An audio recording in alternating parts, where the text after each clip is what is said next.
dari kelas 12D absen 7.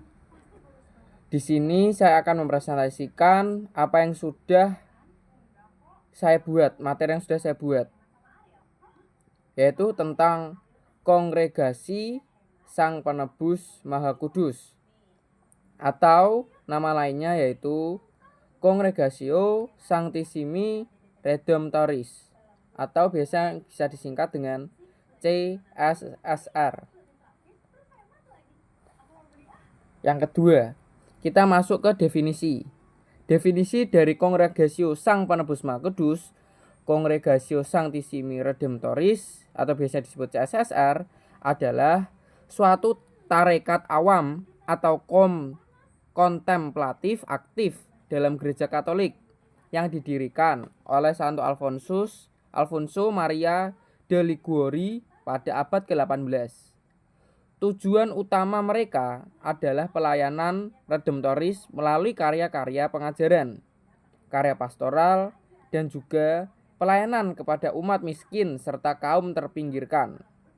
Dalam budaya Indonesia, kongregasi ini dikenal sebagai redemptoris atau redemptorisis atau redemptoris, dan telah memiliki kehadiran di berbagai provinsi, termasuk di Indonesia, yang menjadi bagian dari jaringan global sejak pertengahan abad ke-20.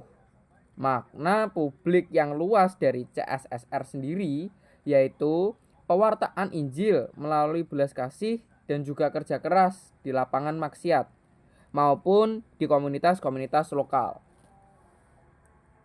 Kita masuk ke poin penjelasan.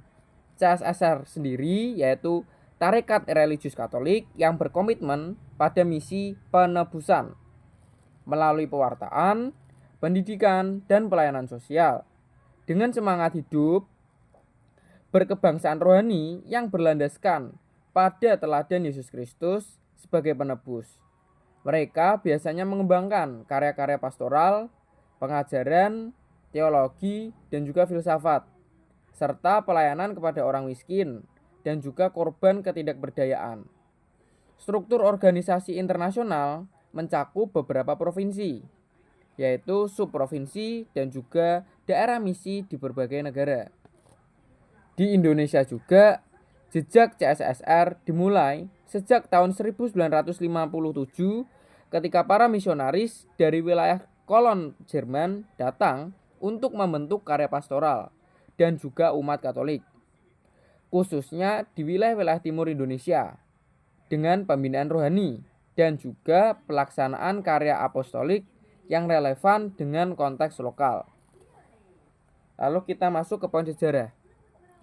Tonggak kunci adalah pendirian CSSR adalah Santo Alfonso Maria de Liguori pada tanggal 9 November 1732 di Scala, Italia Selatan, dengan penamaan kongregasi yang secara resmi diakui pada 9 Desember 1748. Sejak itu, kongregasi berkembang menjadi jaringan internasional yang tersebar di banyak negara dan juga banyak wilayah dengan pusat administratif di Italia. Perkembangan Indonesia menandai memasuki wilayah Asia Timur Tenggara pada pertengahan abad ke-20, terutama sekitar pada tahun 1957. Ketika misi redemptoris di Indonesia didirikan sebagai bagian dari ekspansi global mereka. Seiring berjalannya dengan waktu, kongregasi menambah jumlah provinsi dan juga misi di dalam negeri maupun di luar negeri. Lalu kita masuk ke poin spiritualitas. Spiritualitas CSSR berakar pada semangat pelayanan, belas kasih, dan juga pewartaan Injil melalui tindakan-tindakan konkret seperti kunjungan, pendidikan, karya pastoral, serta kerja sosial untuk membebaskan mereka yang terpinggirkan. Penekanan pada doa, komunitas hidup bersama, dan juga kepedulian terhadap kesejahteraan manusia menjadi inti hidup rohaniwan redemptoris. Dalam praktik pembinaan atau formation, calon imam atau saudara redemptoris dibimbing secara holistik yaitu untuk pembinaan spiritualitas, intelektualitas, dan juga aksi pastoral untuk membentuk pribadi yang mampu menyampaikan kasih Kristus secara konkret. Lalu kita masuk ke poin selanjutnya, yaitu bentuk karya pokok. Karya pokok mencakup pengajaran teologi atau akademik, misi penyebaran iman, serta pelayanan sosial yang melibatkan pengabdian kepada orang miskin, pelajar, keluarga, dan juga komunitas lokal. Karya ini sering terwujud dalam pendidikan rohani, seminar, program pelatihan imam, serta proyek sosial yang relevan dengan konteks budaya setempat.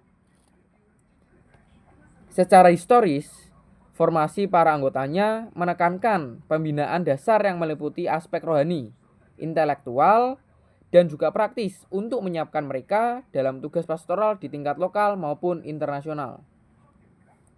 Lalu kita masuk ke poin yang keenam, makna hidup pribadi. Menghadapi semangat redemptoris juga dapat menumbuhkan makna hidup pribadi melalui komitmen pada kasih pada sama, kepekaan sosial, serta juga dedikasi terhadap pelayanan tanpa mengharapkan imbalan. Dalam kerangka iman Katolik yang hidup, pendalaman tarekat ini bisa memperkaya identitas spiritualitas melalui doa, refleksi, dan juga pengalaman pelayanan yang nyata. Bagi individu yang menekuni studi atau karya sosial, makna pribadi juga bisa tercermin dalam pertumbuhan karakter, empati terhadap kaum lemah, serta kemampuan membangun jembatan antara iman dan juga tindakan kemanusiaan di komunitas sekitar. Sekian presentasi dari saya tentang kongregasi Christophorus Gavirunako Kurniawan. Terima kasih.